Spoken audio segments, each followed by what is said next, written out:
the Graz double spiral staircase.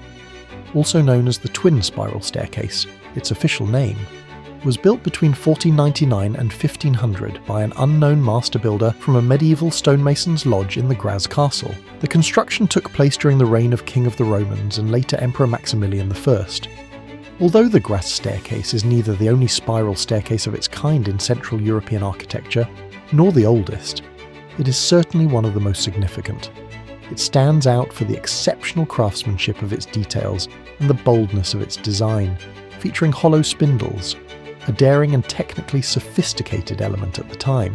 The staircase beautifully embodies the inventive spirit and experimental nature of late Gothic architecture, making it one of the architectural jewels of Graz.